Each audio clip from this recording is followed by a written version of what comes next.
Jen Bates. Here. Matt Bowman. Rich Guttenberg. Here. Ann Harrigan. Here. Andrew Martelli. Here. Renee Martinez. Here. Chuck Net. Here. Sylvia Nichols. Here. Katie O'Donnell. Here. Jeff Pingara. Anthony Perugini. Don Walsh. Here. And Katie O'Donnell. Here. Here. Then we do have quorum, Jen. Thank you. Okay, we rise to the pledge of allegiance. I pledge allegiance to the flag of the United States of America, to the republic which stands one nation under God, indivisible, with liberty and justice for all.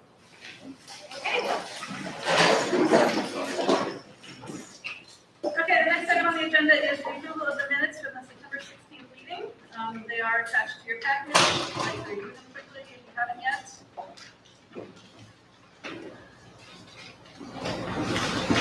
If anyone has any comments or questions, let me know. Otherwise, I'll entertain a motion to approve. So moved. I will. Thank you. Second? Second. Thank you. All in favor? Any opposed? Okay, thank you very much. The minutes have passed. Okay, the next item is the status of the Modernization District Data from the Enrollment Study. I'm really having to wear my glasses. There you go. Hi, Jen. Way over here. I need to get signed. I need my glasses is what I need.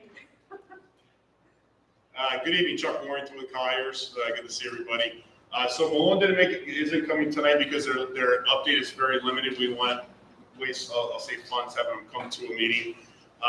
We've been meeting with the district, with each of the schools for the utilization aspect of their scope of work. Basically quantifying like homeroom classrooms, special ed classrooms, and other select areas, so they can quantify how many classrooms, how many kids, how many special uses, if you will, that'll go into our studies as we move forward on the options for that. So they have all that data. We had our last meeting today in that regard. They have all the enrollment data, I believe, from the district from the October 1 date, which is the state's deadline for reporting enrollments. So they're going to be, I believe they're going to be finishing that up this week, all their data. So our next meeting, this first phase that we've been patiently waiting for, we'll be wrapping up for I think it's the 21st, my date's correct.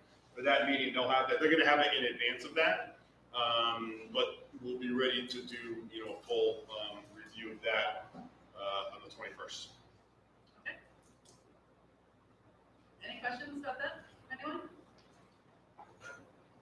Okay. I'm going to hand it over to Chuck, and he's going to take item number 5.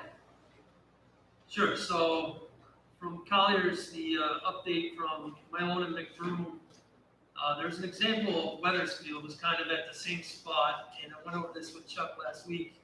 I thought it was pretty valuable to kind of see how they're taking the data that we're getting from Malone and McBroom, the maps of the districts, and kind of how we were going to use that going forward to develop the options.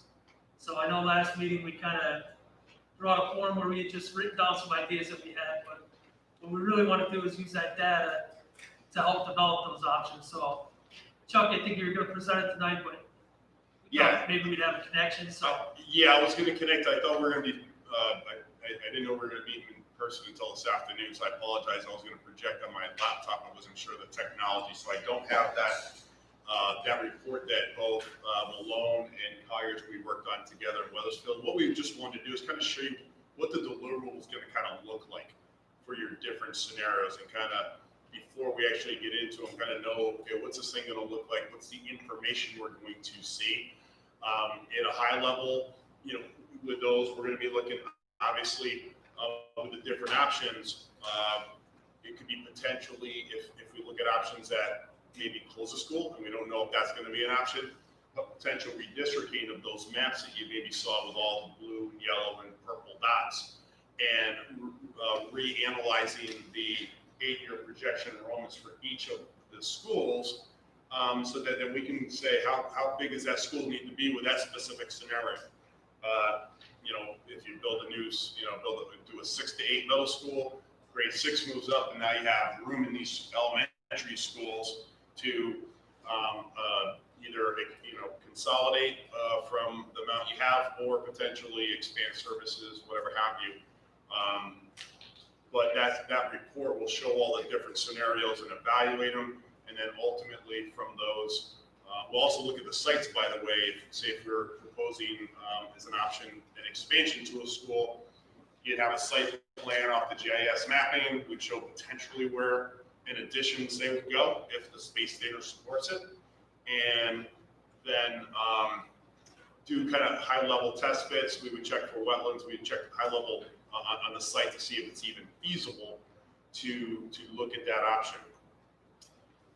And then from there, in our studies, that's where Colliers, we kind of take more of a lead in looking at the high, low, probable, the range of costs for a specific option based upon the square footage of the building, the site, et cetera. But that's kind of the deliverable we'll be given to. And again, I apologize, I was planning to project it tonight and kind of just walk you through it quickly. I can send that out in PDF form if anybody wants. I think it was in there as part of their package for when we did the demographer. I think they included it in their package, but I was hoping to look at that a little bit closer and just, give you an idea of what we're going to see for that. So I apologize if we didn't make printouts we were going to project. So. Got it. And then one other thing I wanted for that was that's kind of where we're at now, right? The information we're getting from Malone and McBroom is you're going to be able to start developing these options for us to kind of start pandering back and forth here next meeting. Correct. This information, I think we kind of touched upon it. I think Tony mentioned it, that this information is really going to steer us and guide us in the different options we can look at. And we really want that data to dictate to a certain degree what the options are versus having a preconceived notion of what those options should be. Because in the package we're going to show you with respect to different construction options and not with renovation status, et cetera, the state of Connecticut wants us to do this homework and look at this data and let that data drive and support what those are. Because the taxpayers are going to also ask, how did we get to whatever the scenarios you select collectively, how do we get there? And this information has to support it. Thanks, Chuck. Anybody got any questions on the timeline for this? We'll go to the next slide. So the next one, you have a package here, and I also have a schedule. I'll touch that on that last because that's our updated schedule. So this package here has Colliers in front. I'm just going to go to page 2. These are basically while we were waiting for Malone and McBroom to finish their enrollments and the utilization studies, I thought it would be a good idea to talk a little bit more about some of the parameters and factors that we're going to be considering when we are evaluating the scenarios. And these are ones that, having experience with the state of Connecticut, we're constantly looking at by habit, but I think it's important that your committee, as members, get a little bit familiar with those strategies are and those restrictions are, so that when we're coming with some of the options, it's not new information to you, if you will. On the first page, these are just the guidelines that the state of Connecticut developed when districts are coming to them with a project or submitting a grant application. These are the things they're asking every district in the state to consider when submitting an application. A lot of these came about because a lot of districts would submit a grant application for a single building, probably an elementary school, whatever have you, but they wouldn't necessarily look at the district as a whole and evaluate it in its completeness and look at, they would say, okay, we need to do an addition to this one specific school, yet another school maybe has a lot of room that if you redistrict, you wouldn't have to build an addition. And they were seeing that in many districts. And so they come up with some of these guidelines, and when you read them, they make sense, at least for us it does, to look at the district holistically and not on an individual school by school basis.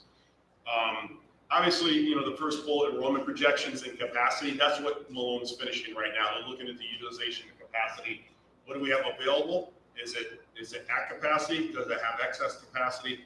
We want to know where we stand on that. Estimated total project costs, those will come down the line after we start looking at these scenarios. We will develop budgets and ranges of budgets for you to consider with every single option. We're going to give you a range because until we really dive into each scenario harder, to dial in too specifically, it might be premature. But we'll give you total estimated costs, and with those costs, we'll also provide you an estimated district share.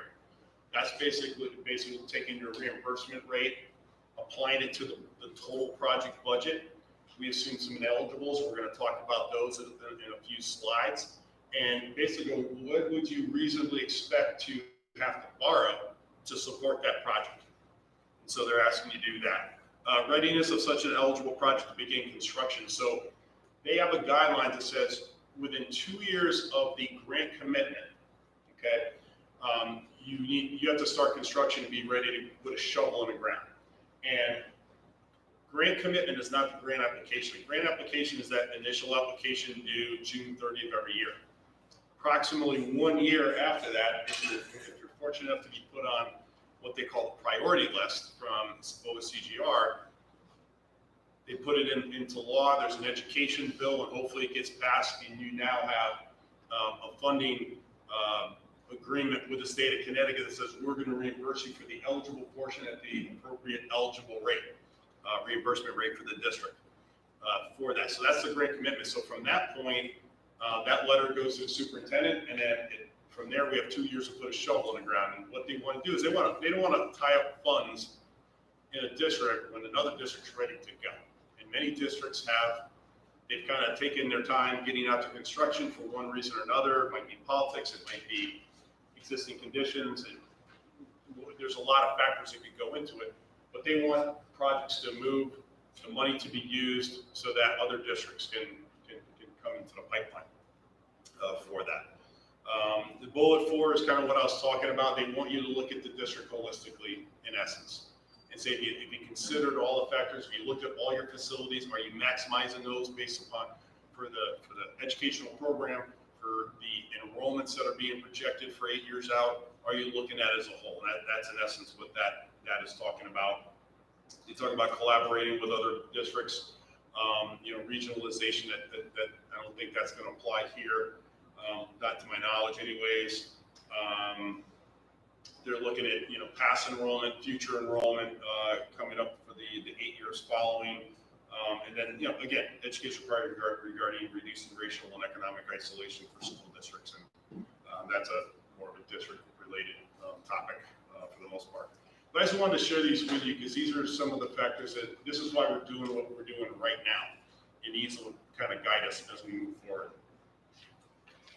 Going to the next one, I thought it was important. We kind of touched upon this back in January when myself and Mark Splunka and Jeff Westfeld with us were talking a little bit about renovation status. And the reason I think it's important to talk about it and hopefully give a little more information on it is that many times I've seen districts, and I just saw one recently, that they'll submit a grant application, and when it's discussed in the pre-referendum phase, the term renovate like new is kind of thrown around loosely, and everybody believes, okay, we're going to renovate, and we're going to have everything eligible in the project.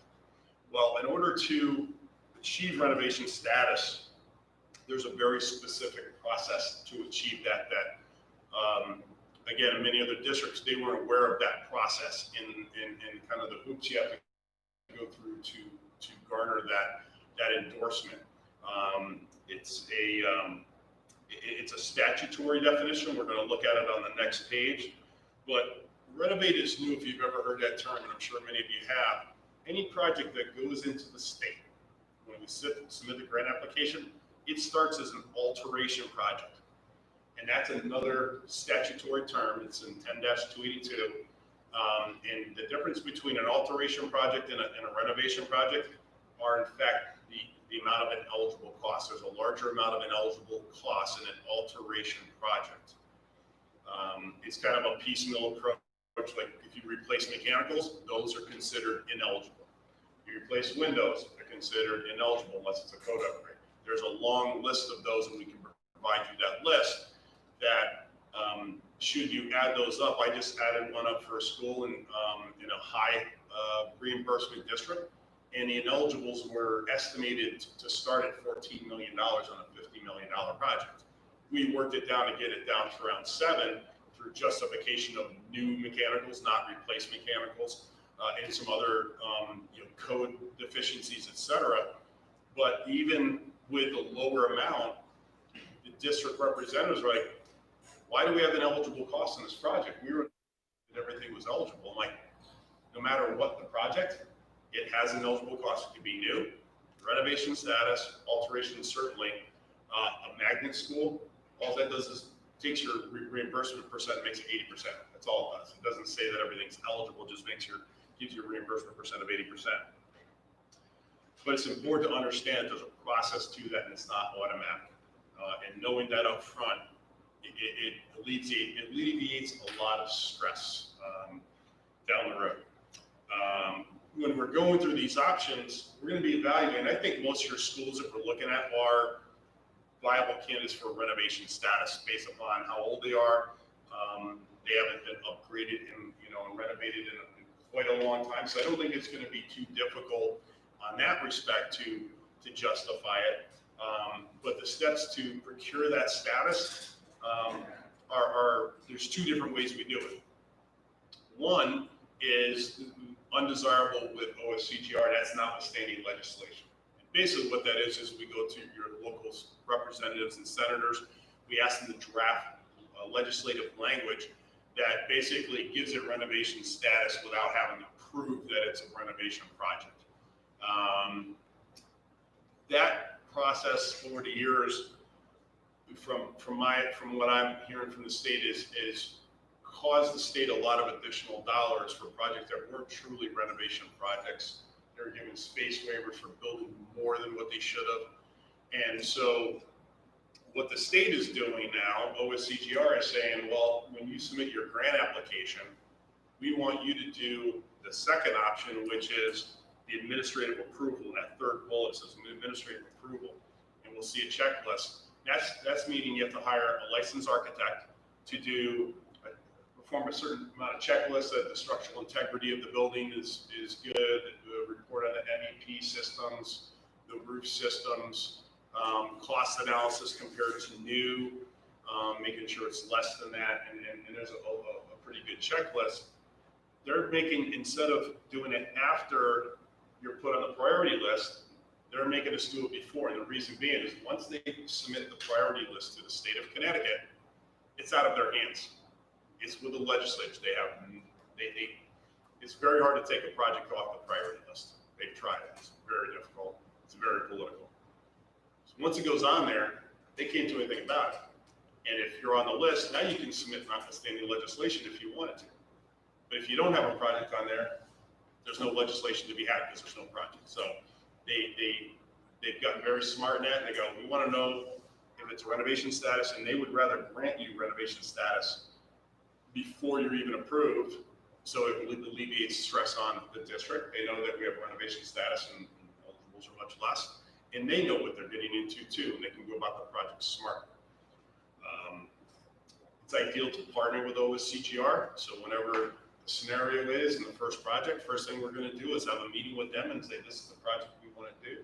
We'll probably meet with them on your plan in general, just the overall scenario, and I've been the first one.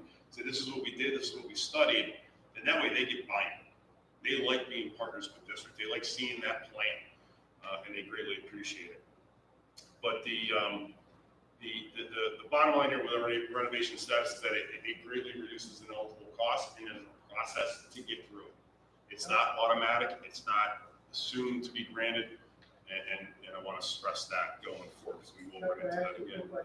Yes. When they went up to South Windsor, they said that initially they were going to do renovations of several buildings. Yep. And when they met with the state convinced them instead of building new. How does that fit in with this whole process? Okay, so I know exactly. So in that program, we were redistricting 5 elementary schools to 4, and the plan was 2 new schools and 2 renovation projects. The first project was Orchard Hill. That was a new school.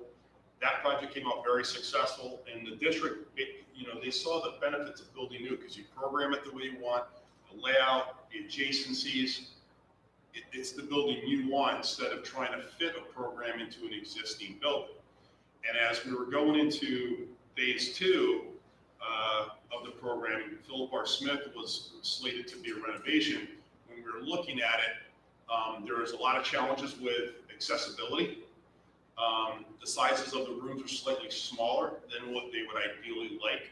And we would have to really pull a lot of the building apart to make it work. And we did an analysis of renovating versus building new, and we had estimated about maybe $2 million more to build a new school versus renting one and kind of jamming a program into something that maybe it didn't fit well for them. So when you take a look at the total project budget, and it's been a couple of years, so I might be a little off on the $2 million, but it's in that vicinity. When you take a delta of $2 million and you go, okay, the reimbursement's 37% on that versus say 47% on that, and you look at the net cost to the district, the bang is worth the buck to go with the new. And the state is willing to go either way? They'd like to have a discussion on it. They're going to look at the value, and it's going to be a subjective call. And when we went to the state and said, listen, our original plan was to renovate this school, we've done an analysis, and we feel it's more beneficial to build new. We have the swing space with the old Orchard Hill to take that school and move it over into there. The kids are completely out of the building. We're not running where they're off the site. It just made good economic sense. Also from a programmatic need for the district, we were able to design that building. And if you look at the before and afters, it's by far the best way to go because now they have a well-designed building, great layout.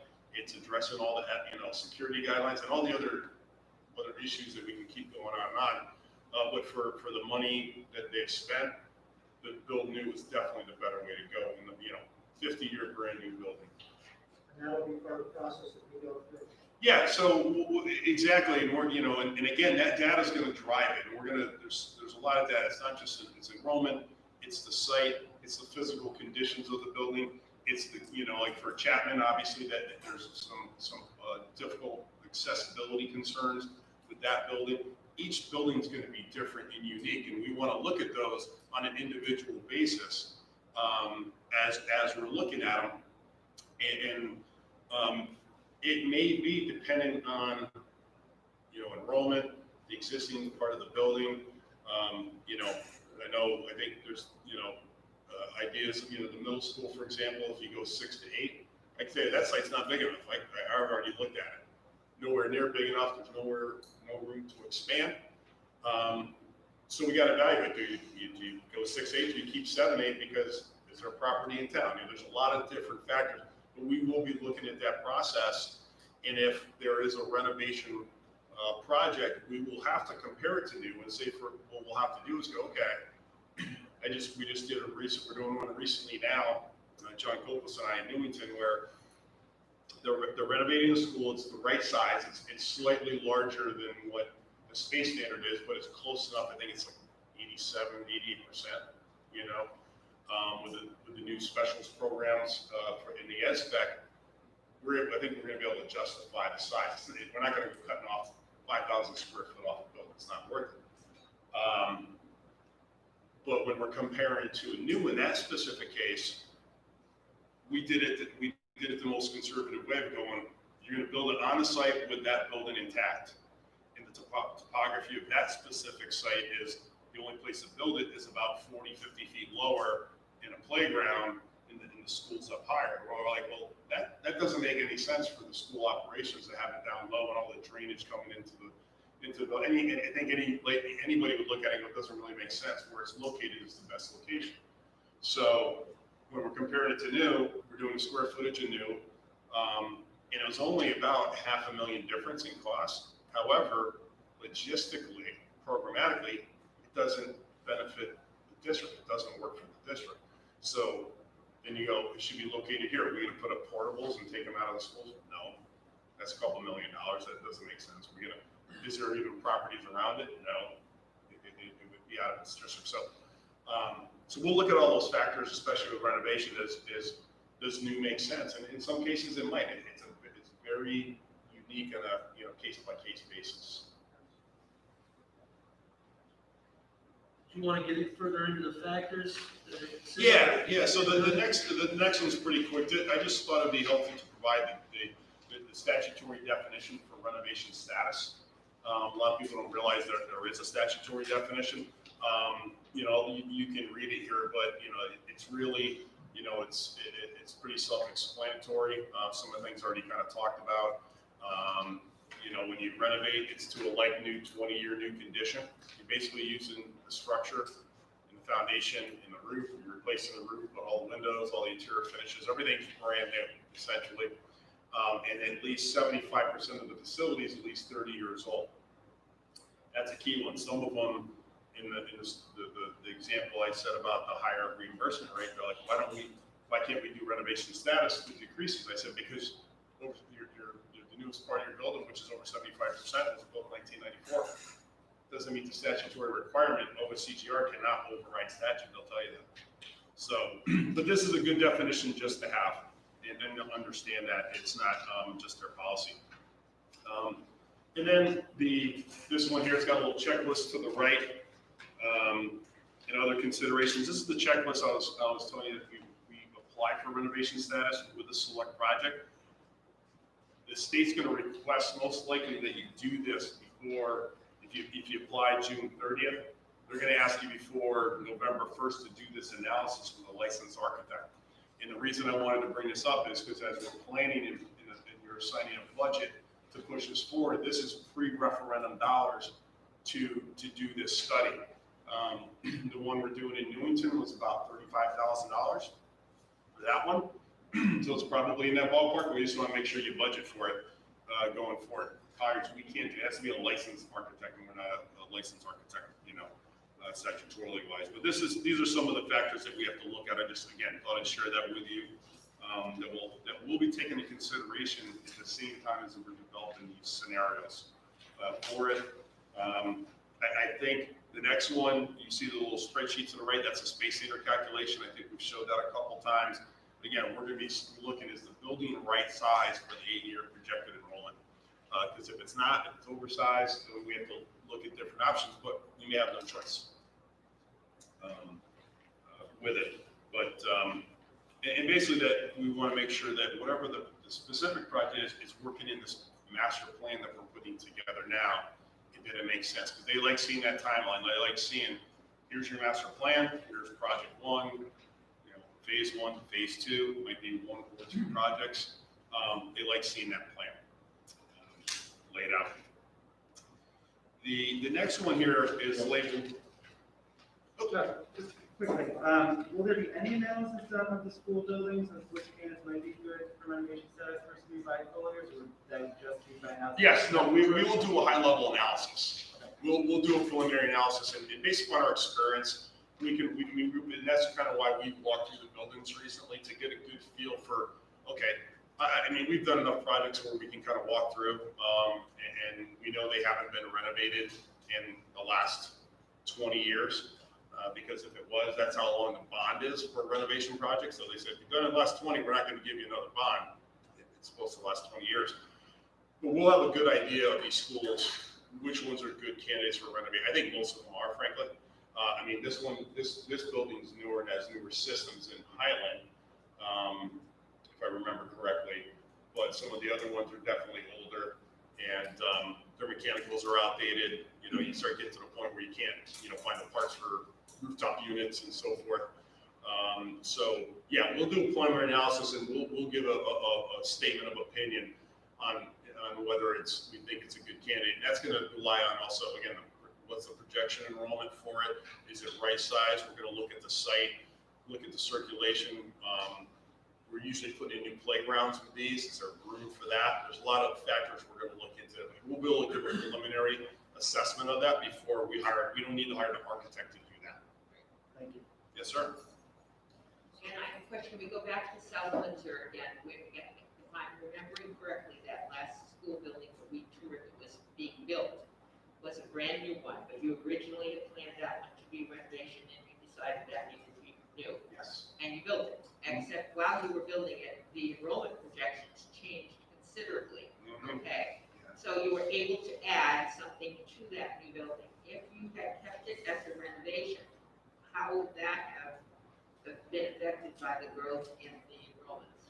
So I believe the building you're probably referring to is the Eli Terry. I think so, yeah, I can't remember Yes. the names. Yeah. Eli Terry, that was always slated for new. Yeah, but That's it was what- always. new. That one was Okay. slated, the other school was going to be a renovation Okay. because we didn't have room on the site to build a new, Okay. while keeping it where Eli Terry, if you want to remember, the old school was off Right. probably to the right, and the new school's to the left. We had a big field that we were able to accommodate occupied construction is what we call it.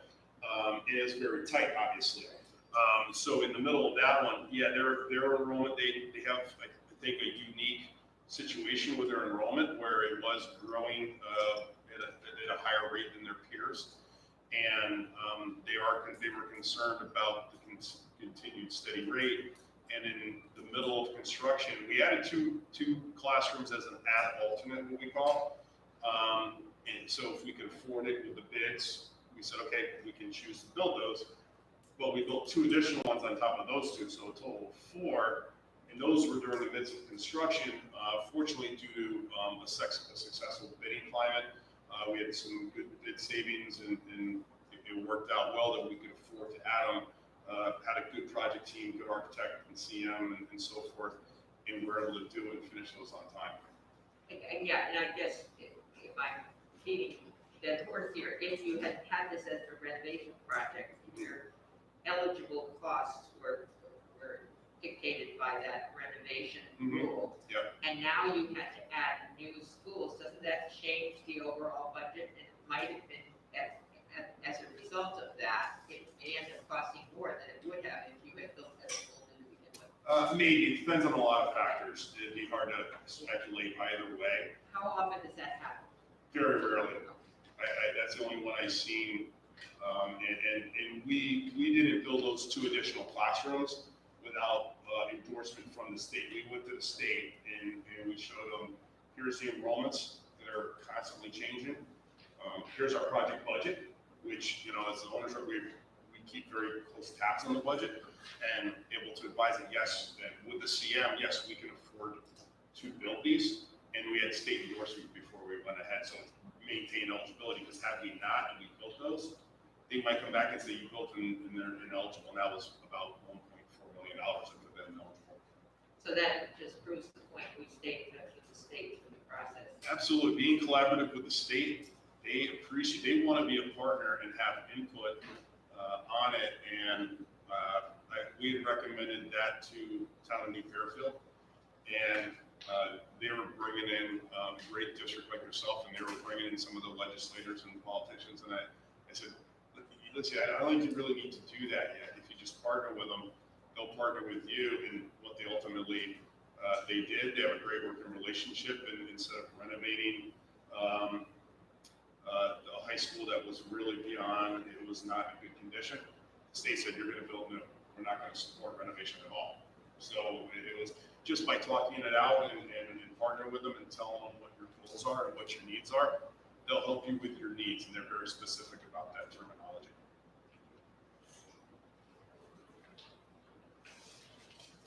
So yeah, the almost last one here, I think it is, the ineligible costs here. Again, just wanted to list a couple. These are just some of the items. You can see the pictures on the right. These are snapshots of they call it ineligible cost worksheet. There's about 68 lines that are included with that. And when you are an alteration and not a renovation project, there's a lot of those boxes that are filled in. When you receive renovation status, a lot of those are zero. Some costs that are ineligible regardless are any work outside the property line. So that if you have driveways, they're going to say estimate the amount of curbing and asphalt and sidewalks that it's going to cost, because they've had instances where a district extended a gas line a quarter mile up the road for a future project or a development, and they don't feel that they should pay for it, which is absolutely right. Those are always 100% regardless of the designation of the project. The other ones are your bonding costs. They don't pay for bonding costs. Those are 100% ineligible, as well as legal fees. They don't reimburse for legal fees. So those are all ineligible regardless. And then also when we submit these, and these are estimated costs when we go to get permission to bid, because to go out to construction, you have to get permission to bid and writing to go out to bid. They review the plans, the specs, and all that. It's a pretty much a whole long day process of reviewing those. We have to submit this worksheet that you see to the right, and what they're estimating, they assume that all the owner's contingencies that you have in your budget, those start as ineligible. Same thing for CM contingencies, and they can become eligible when we submit a state change order during construction and go, this is what we used it for. And if they say yes, it's an unforeseen condition, that's eligible, it becomes eligible. Otherwise, the state's ineligible. Hopefully, don't use that much, but that's kind of the nature of the game. So these are just a couple of, I just kind of extracted some out from the picture. But the message is, Yeah, just a quick question on this, repainting and things like that. So say for instance, you knock down a wall and open up make 2 rooms, 1 room. Yep. And will the repainting be included, or in terms of a locker room, if you want to enlarge the locker room, so you knock down a wall, and you have to replace all the lockers? I mean, is that way that you can, not budget, but, can get those costs included in there, or? if we have renovation status, all these, for the most part, will become eligible. Okay. If you have renovation status, that's why it's so important to understand the process to gain that status. Again, outside the property line regardless is, ineligible, bonding those, but like general maintenance items, lockers, if you have renovation status, all of these are now eligible as part of the project. Now, if it was alteration and you were reprogramming a space and we said, hey, to reprogram the space and take these 2 classrooms and turn them into a larger music room, for example, and we had to repaint, that's part of reprogramming, and they consider that an eligible cost. So there's little nuances in the discussion that they don't necessarily put in the book or put in writing that, having experience with the state, we kind of understand how to finesse it, if you will. But how to justify it being eligible. We just did that, again, in this high reimbursement district. It was a magnet school, and I think there's a perception that because it's magnet, that it was renovation status. And it's not, and that's what we learned there, that it's still alteration, except you were 80% reimbursement on eligible. Their reimbursement is already 79%, so kind of defeat the purpose. But yeah, those can become eligible in certain instances. Renee, you had a question? Yeah, so, some of the ones online here, for example, synthetic turf fields and the same, allowances and contingencies are applicable for both renovation and new construction. Are those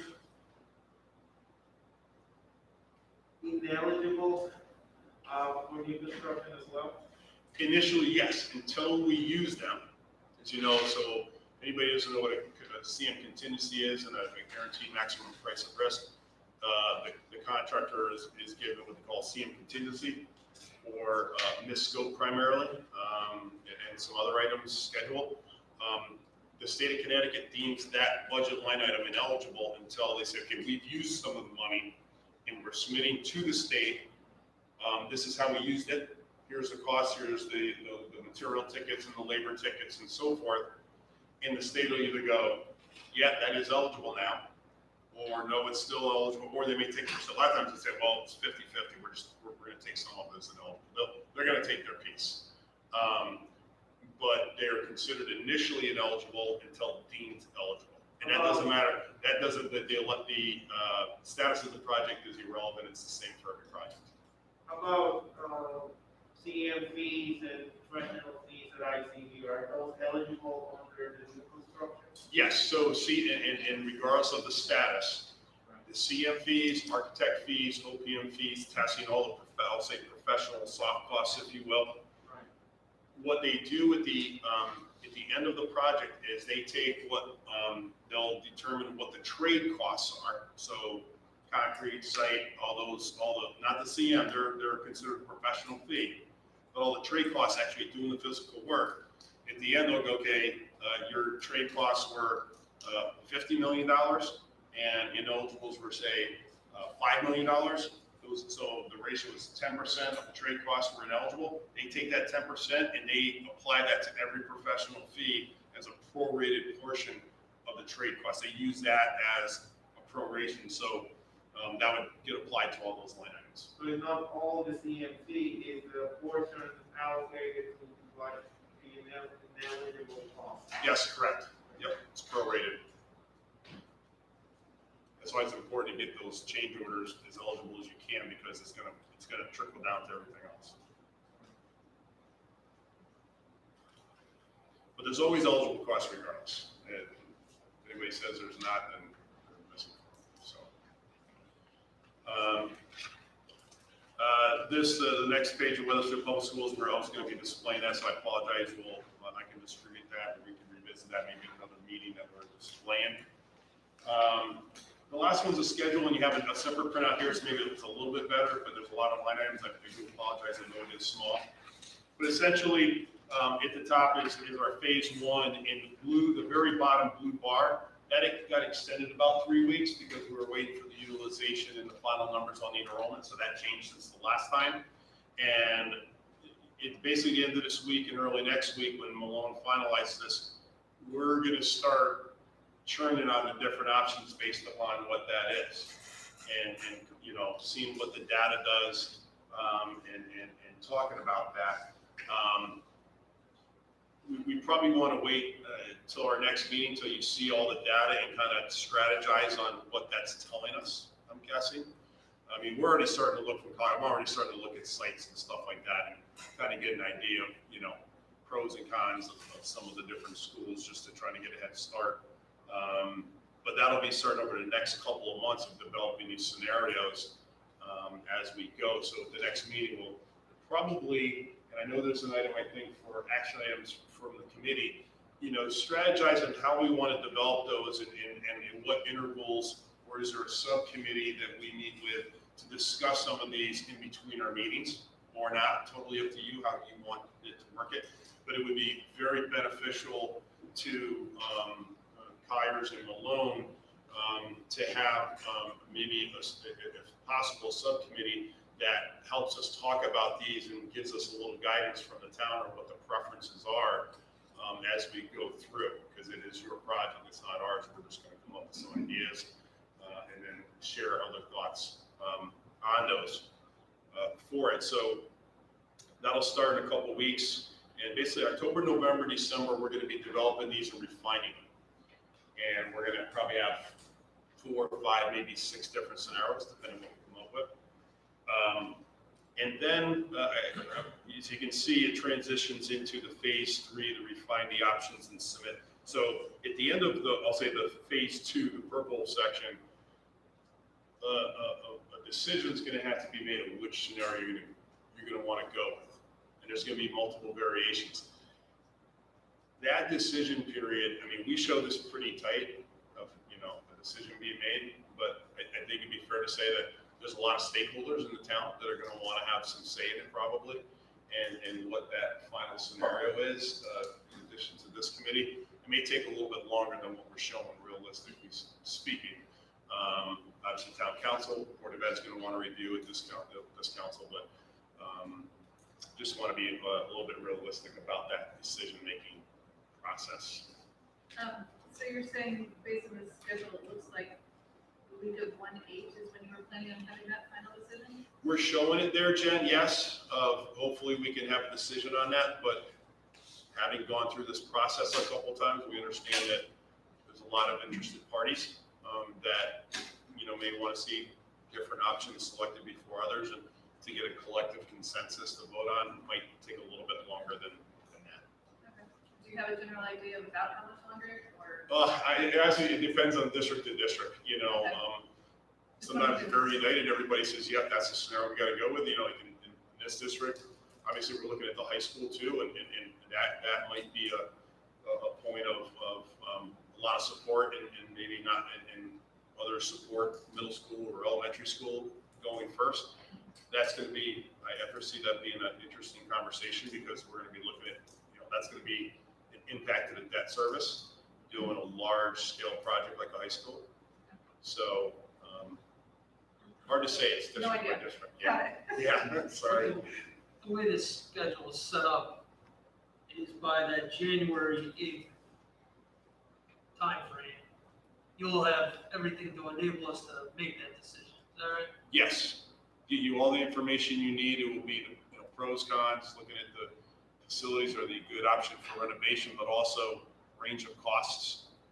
We'll have a schedule for each of the scenarios that will be kind of like this, but it'll have probably phases and be multiple years. So that time from that January 8th to, whatever we make a decision and have something that we want to go to referendum with is really on us.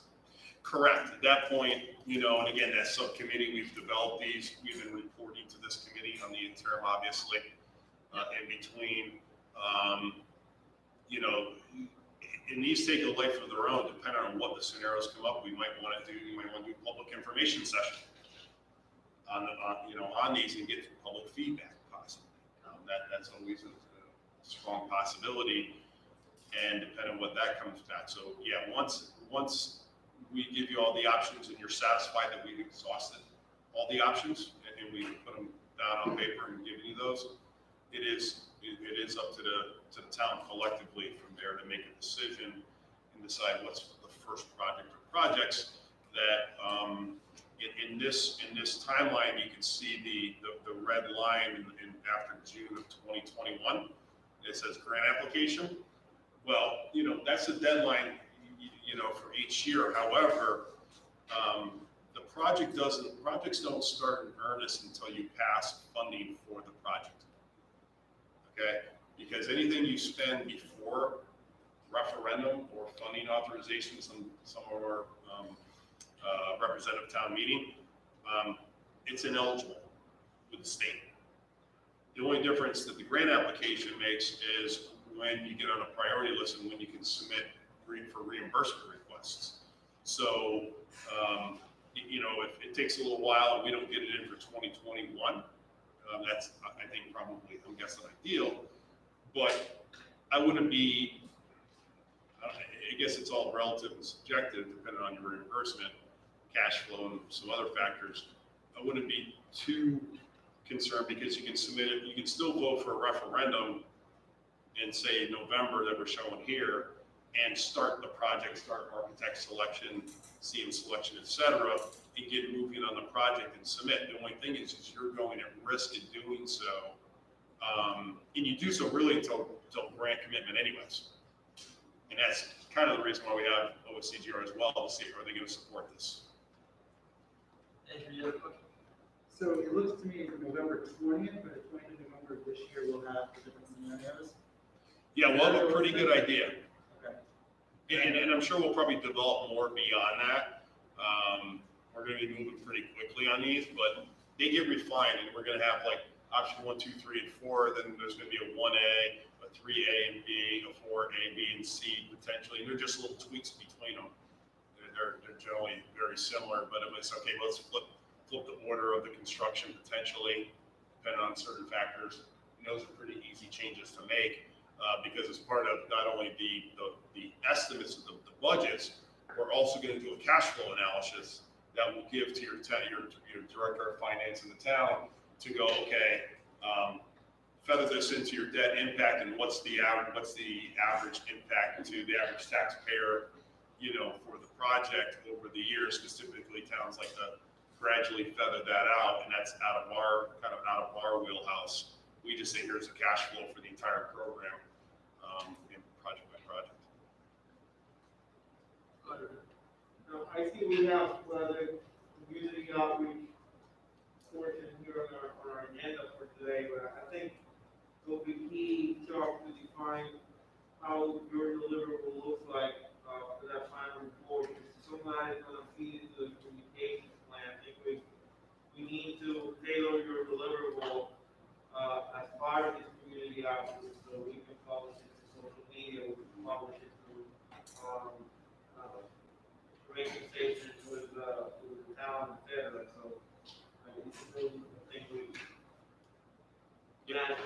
together. And what's key when we develop the scenarios, I'm sure the first question is going to be how much does it cost? I think when we develop them, we're going to be working on those, but I would ask if we look at the substance of the scenarios first before the cost, because once we publish those numbers, they're out there. And they're very difficult to take back. I'd rather have you say, yes, we like the idea of that scenario. Let's work, we'll be working up the numbers in our system, but I wouldn't publish them too quickly. I'd be cautious of doing that, because if something changes, it could change a number, and there's valid reasons for it changing, but it's not always understood. So I would be cautious to, let's vet them out in idea and in the concepts first, and then we can work on the pricing of those towards the end of the, scenarios. When you do put together your numbers, I'm assuming you're gonna do both gross and net numbers? Yes, absolutely. So what we first start with is, hand in hand, is one is the schedule, because the schedule will dictate our escalation values for each of the projects. So a budget and a schedule have to go hand in hand. You can't do one without the other the way we do. So first we develop a budget based upon the scenario, and then we'll do a total project budget that has the hard cost of construction. It breaks it down by square foot cost, architect's fees, FF&E. It'll be 100% complete for that, and then based upon, we'll give a range, like a high-low, and then as we refine it, we'll dial it into what we think the budget should be. And of course, up to you.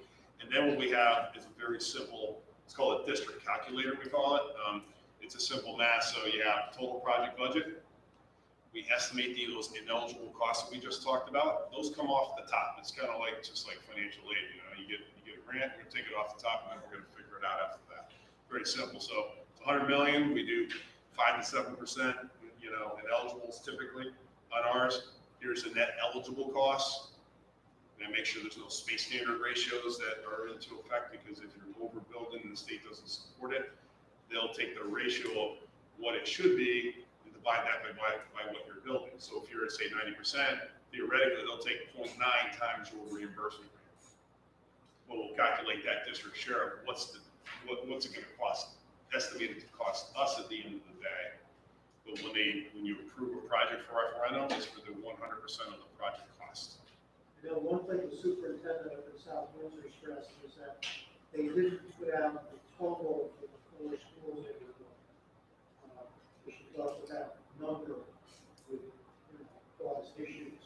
So, they kind of laid out the plan, they laid out the sequencing, and then they went out with the first. It's probably a good thing, because they're the last project, the enrollment is double what it was originally.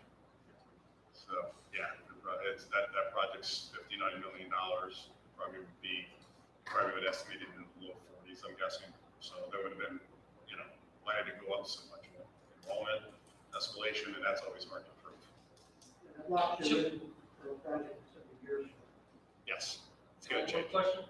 Just one more Yeah, question. go ahead. Is the state reimbursement rate, I know that changes, is that a January decision or is that a June decision, let's say? I believe it's a fiscal year decision. I believe so. I could be right, but yeah, June. Yeah, it changes July 1.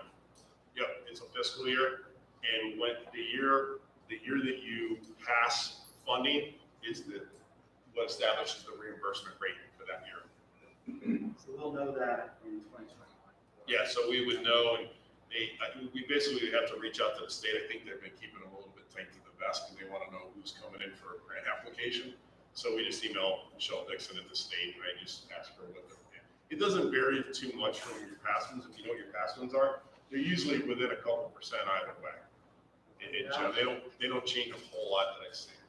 I think also, we're at 46% for renovation, 36% for new, roughly, that's where we've been. So you'll be in that general range. It might be 45, 44, 49, but we'll definitely do a calculation on that.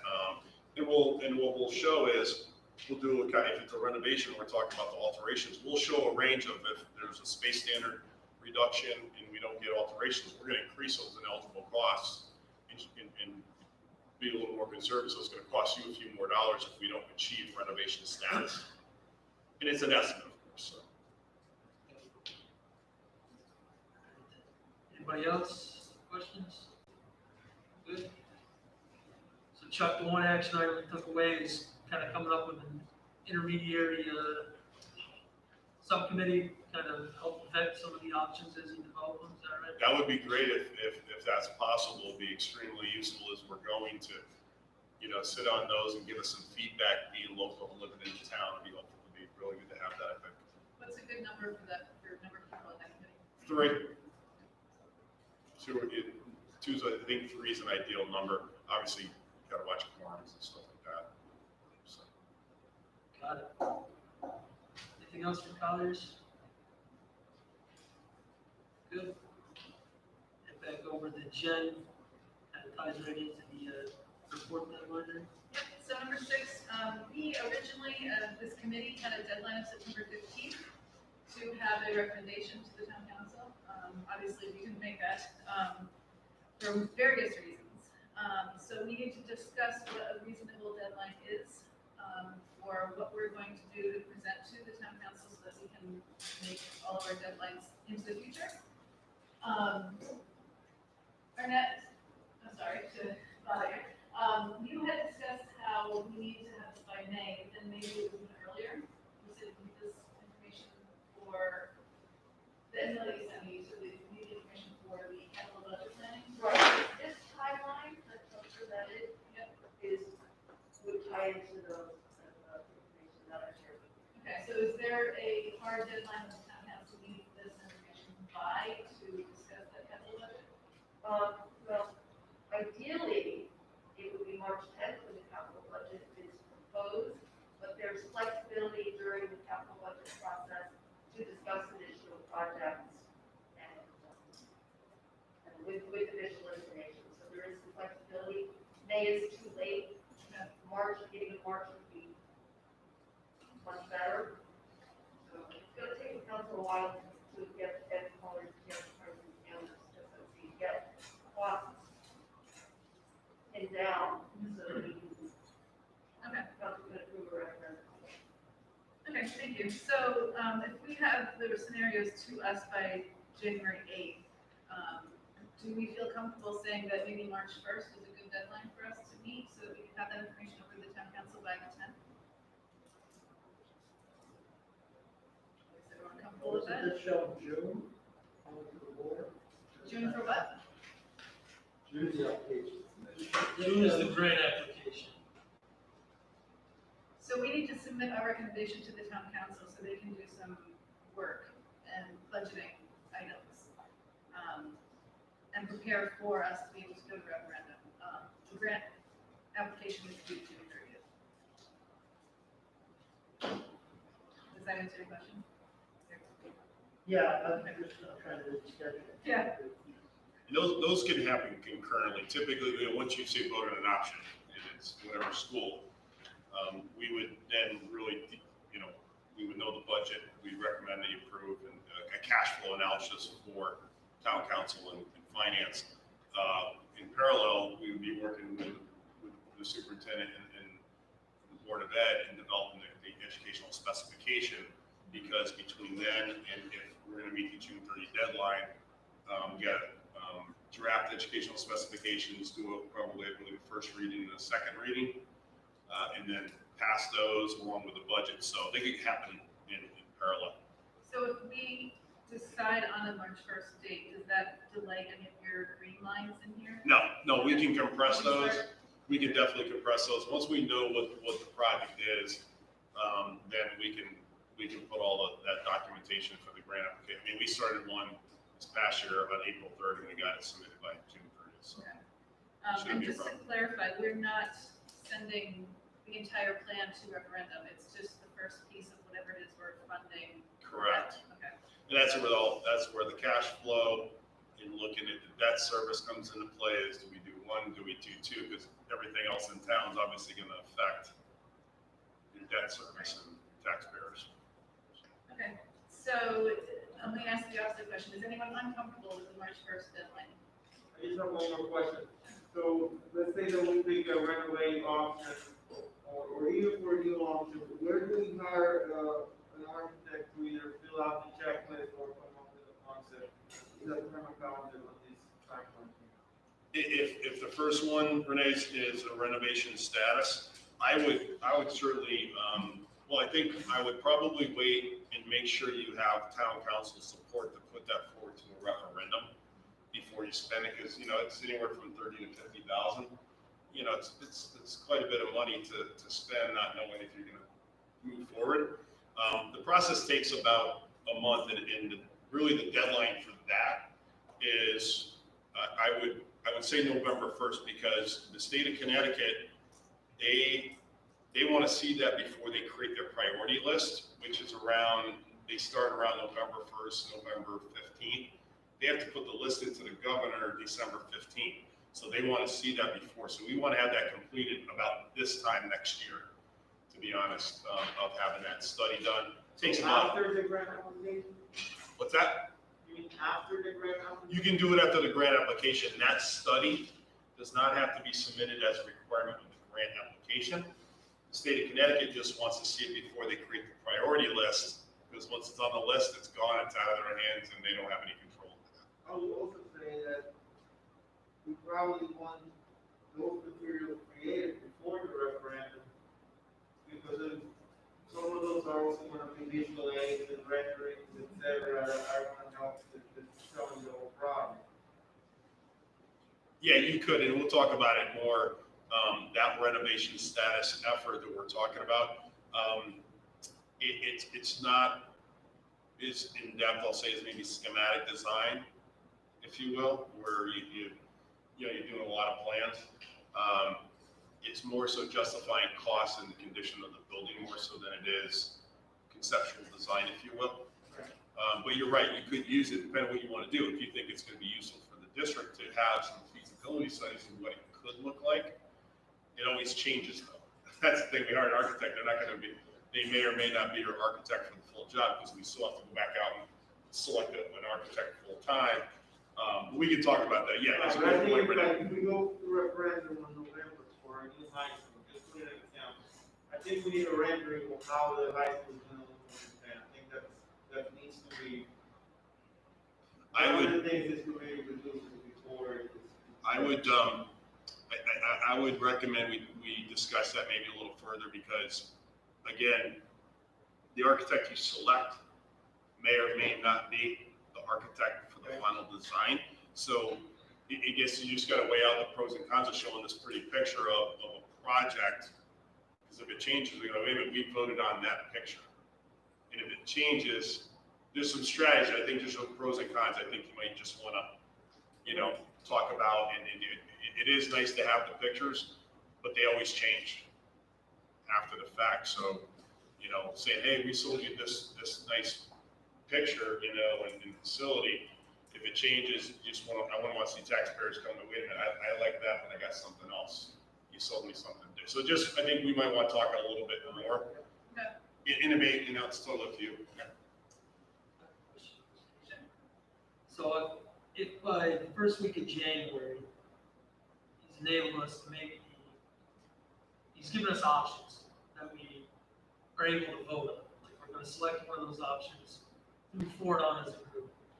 Between that and March, which you're proposing for actually voting, that vote comes from this committee, right? Between those two dates, town council would be getting the input from town council, Board of Ed would be getting the input from the Board of Ed, and then we'd have our vote in first week of March, is that right? So my plan was, between those two dates, we would do all of that vetting that we were talking about earlier, that may take a little time, like going to the town council or going to the Board of Ed, maybe even involving public, meetings, like Chuck mentioned. So I feel like that's the January 8th date is when we get all those options. We then discuss them as a group. We then present it to town council, we present it to Board of Ed. We talk about the different options. And based on the feedback that we get from those groups, then we can come up with a final decision by March 1st. just want to make sure I understood what the 2-month period is. Well, all of that's good. We're still voting on it in the March period. Right, we're just given the options in January, we have a lot of work to do to refine those options, and well, not refine them, figure out which one of those options we want to recommend. So that's what that 2-month period is for, to get input from others as well. And the goal is to be feeding you information the whole time, right? It's not gonna be, drop it off to, we're gonna give See you. you later. Yeah, and unsolicited, yes. Okay, so that's really, Just, Oh, sorry, sorry. let's go back. Should we be going out for an architect to help put together concept drawings, or we help with the recommended plans? Sooner rather than later? I think at this juncture, it's a little bit early. You could, you very well could. The information to start developing the options is really strong with them alone, with like, okay, the enrollments, looking at what the potential sizes of the school would be in the redistricting. And what we've done, and I was going to share tonight is, for example, if we propose, say, a new school, X amount of square feet, between one of us, what we basically do is we look at the site and go, okay, here's a school of similar size that we either them or we've worked on or we know of. We take the footprint, we plop it on a simple plan and go, does it work? And they'll do a simple sketch, a hand sketch.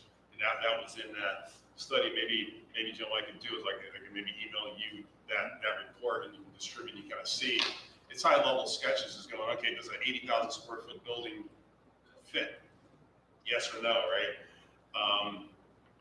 But again, with that first option, that is always a possibility to hire an architect. It all depends on what value you see in it. And sometimes there's a lot of value, and sometimes maybe districts may think not as much. But it is nice to see the pictures. I mean, and see the plan. So, totally up to you. okay, any other questions? Okay, great, moving on, number 7. So last meeting, we talked a little bit about Huntston building. Chuck had brought up some questions about what we are responsible for as far as that building goes. We just wanted to clarify again, to make sure that we understood that there is a classroom environment there that we are responsible for finding a home for. There's also Board of Education offices there. And if we decide to move everyone out of that building, that is a decision we can make. My only question really is what happens if we decide to move the alternative high school out to some other place? I'm not sure how to word it. What do we do with the rest of the Board of Ed? Like, is the Board of Ed offices, I don't want to leave you like in Huntston, but is it an option where we can just move the alternative high school out of Huntston and then you guys decide what you want to do with the Board of Ed offices? Or is the Board of Ed office itself part of this committee? Well, if we're looking at the district renovation and the really advanced age of that facility, and we could, just extricate the whole issue and say, we're only going to look at the alternative high school program, but, that was, at the end of the day, the Board of Education offices still need a place, so I don't know that you can effectively look at one without the other, really. Right, and I agree. I'm just not sure where our authority lies and being able to say, okay, we're gonna move the alternative high school over here, but we're gonna move the Board of Ed offices here. And we wanted to make sure that we understood what our charge was from that. Chuck, do you have the? That sums up what I was saying. Is it a part of it just because it's in the Hummiston building? You understand we got to do something with Hummiston building, the facility itself. But like Jen said, if we had moved the alternative high school out of there, and we decide that we want to do something with Hummiston, something else, like do we still have to find like office space, I guess, for the Board of Ed offices? That's what I didn't understand. But it sounds like the answer is yes. I So, mean, I think as part of the entire package, you want to consider all the, Hummiston is 15,000 square feet of space. Roughly half of it is the alternative high school, half the central office. I think within the school modernization committee, committee's call to action, we want to look at that as part of the overall plan. And we fit the alternative high school and or central office in some other building as part of the renovation? Do we keep that entire building? I think it's all part of the equation and discussion, and where it comes out, we'll see. I will tell you, in the Perkins Eastman plan, the Homestead solution was put out, at the end, just because it allowed you to deal with all your other core schools, not that Homestead as a school in, that was the decision made then. So I think it's part of the overall discussion, the modernization of all these buildings. And Chuck, when you went on your tours, you did visit Humiston? Yes, we did. Okay. Yep. You had a question? Could I just make a statement? So we had a planning committee meeting of the whole Board of Education on September 23rd. And the meeting, basically, the majority of the meeting was specifically about Humiston. So there's a little report here that was passed out to everybody that Vincent put together, looking at the different costs. We asked them to put together the cost to maintain and run Humiston for 2018 through 2020, the recurring costs and non-recurring expenses. So I think there was a misconception out there that Humiston was, it's definitely not an efficient building, but it's not a huge drain on the district.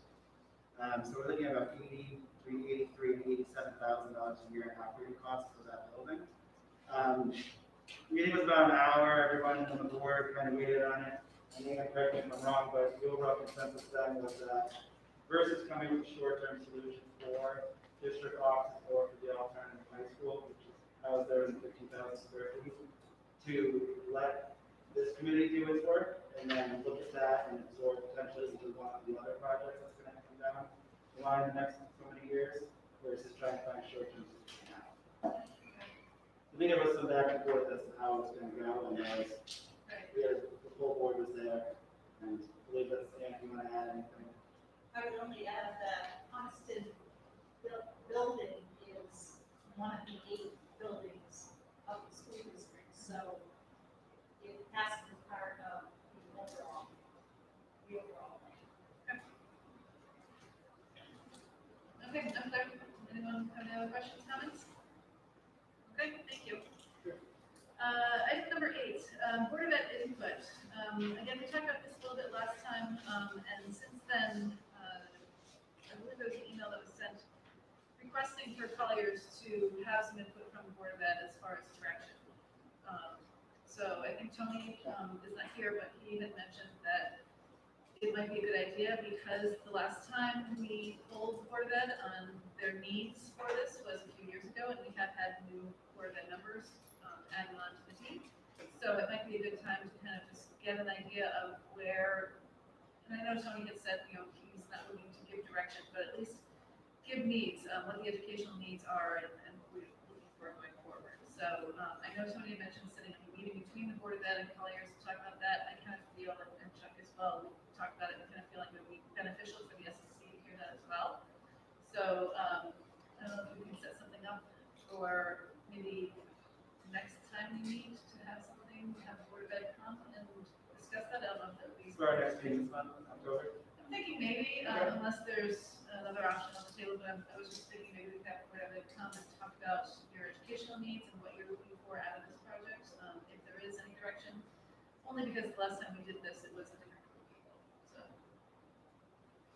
Does that sound feasible? I can reach out to Tony and get back to you, Jen. Okay, great, thank you. Yes, go ahead. Along with that, I just want to stress, we were on a subcommittee where we were on every one of the buildings, met with each of the staffs, there was extensive notes that were taken, videos that were done. So I hope that we're taking a look at that, because we're getting that directly from the teachers and the staff members of each of the schools. And I'm assuming that there'll be a lot of congruency between what the Board of Ed is saying and what the staff members are saying. So I hate for any of that to get lost in the shuffle. Absolutely. We'll definitely be, referring back to all those meetings with the teachers as we're going through all those options to make sure we're meeting their needs as well. one of the things that I think this project really hinges on is the middle school and what we want to do with it. So I don't want to make any assumptions or make any decisions at this point. I'm just looking for some feedback from the Board of Ed on which direction we want to go with that. Anything on that item? Okay. I was just gonna say, the Board of Ed input, when you get into developing the education stuff, that comes as after we have the concepts. We want big picture stuff from the Board of Ed that, might be necessary for the facilities, but when you get into like number of shops versus the details of each individual school, that comes later. Chuck? It depends on what we're talking about. So if we're getting to, I think, an option of, and I'm gonna throw it out, say if you mentioned, the middle school, when we get into the options of working on the elementary school, obviously the high school is a one-off, that's by itself. You do new or renovate, it's not gonna affect your elementary schools. It's pretty obvious. But with the middle school and the elementary school, a little bit closely tied, but when we start talking about the order of which one goes first, that's where we need a discussion. Okay, which ones does the Board of Ed feel has the highest need when we're evaluating this? With 4 or 5 that are there, this is the most vital, but it also depends on the enrollment numbers, et cetera. So when we get into really weeds, the ed spec's going to drive that. When we select that, but when we're coming up with the options, I think it's important if we do this committee that maybe some of the members that were on that tour be part of that committee. It sounds like that would be a good idea to help us not lose that information. We have some of those as well. But obviously, Board of Ed's got to be on those as well to give us their feedback. I think that might be a good idea to facilitate that.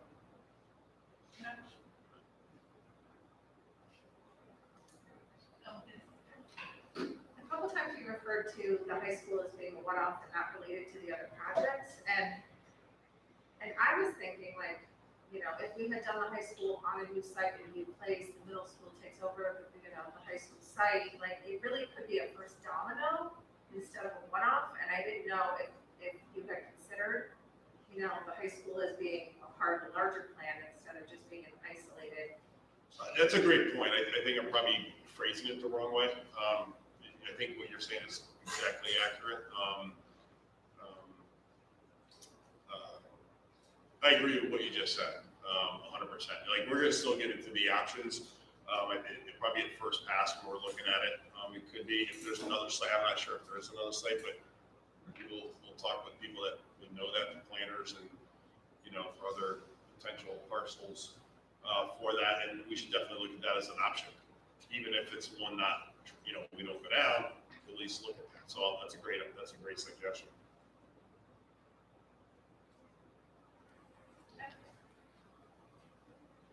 Okay, seeing no other questions, we'll move on. The next item, number 9, community outreach communication plan. We have made a decision to form a subcommittee to talk about communications going out to the public.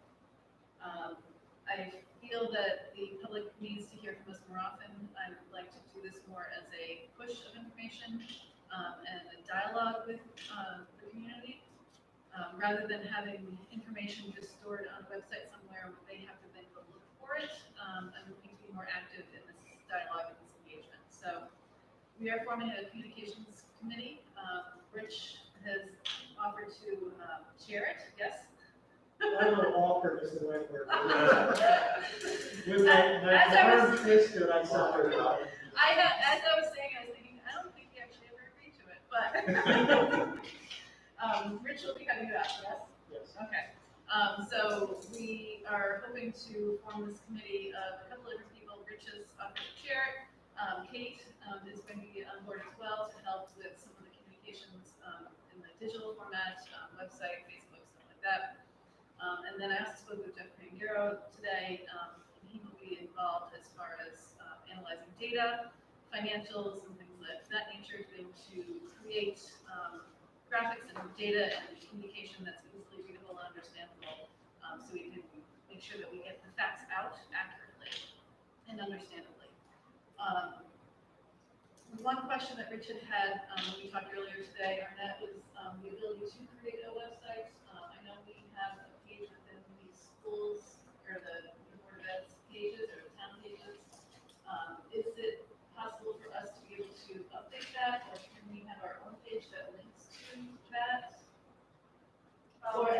answer now, if you don't, if We we can. can work, yeah, we can Okay. definitely have a freestanding page with the link to the town website.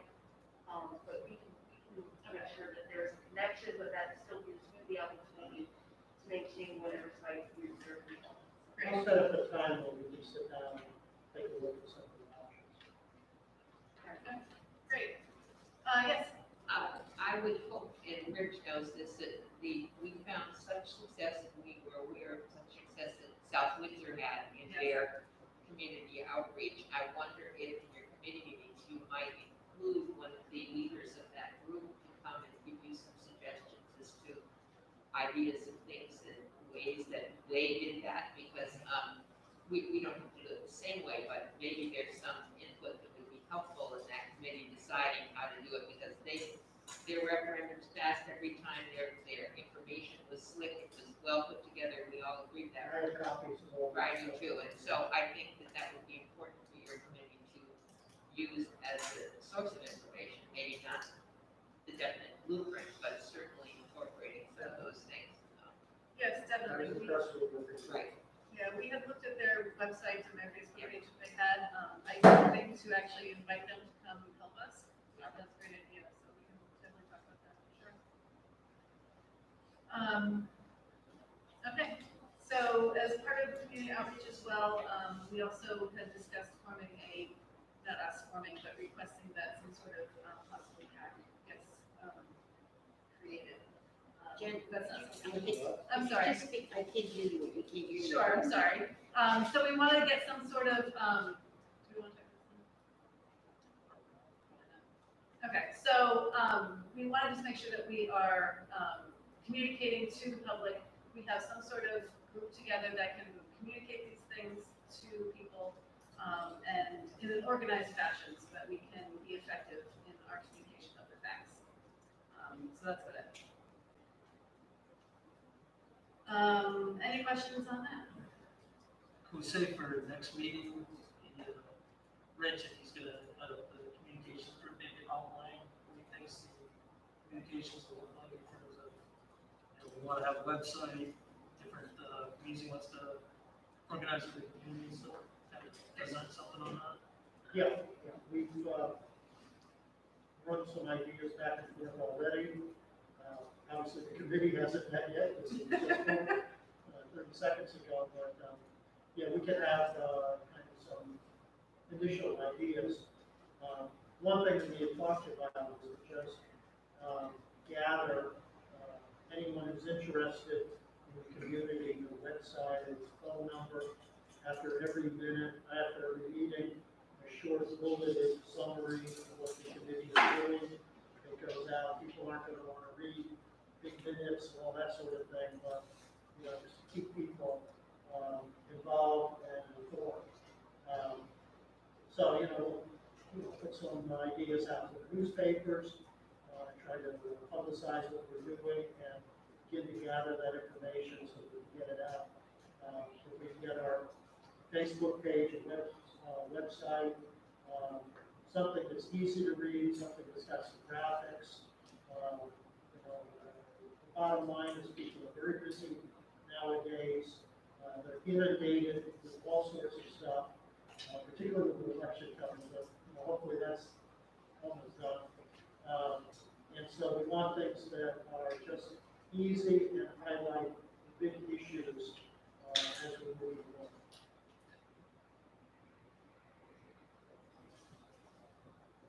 Okay. Anything else? Okay, Burnett, anything? Email? No emails. Okay. So nothing for public comment. That's about it for the topics. The next item is our next meeting overview. I just want to talk quickly about what we're going to do in the next meeting. So the first item is from the room to present their analysis. I also will have a report for Rich's committee for communications about what they're planning on doing. I would like to talk then about forming another subcommittee for this item that we talked about earlier for discussing the options that Chuck had requested. So give some thought to that. If it's something that interests you, definitely reach out to me. We can form that committee at our next meeting and talk about about it. And Board of Ed, so that might be possible, right, as well, and Board of Ed come and talk about what their needs are. Did I miss anything? Yes. Chuck, when can we get that stuff from Mylon and from next week? Is it possible to get it at least like a week ahead of time instead of like on a Friday? Yeah, I think, so our next meeting is to make sure you get the right dates for Chuck. Meeting's the 10 21st. Yeah, 10/21, 7 PM, and it's going to be here again. So you'd want that, by the 16th, or at the, If we could get it like the 14th, that'd give us like a week to look at it ahead of time. yeah, I think talking to, Mike Zuba, they were talking about wrapping up their information this week. So I'll shoot them an email right now, just to, see if they can get it to us for the 14th.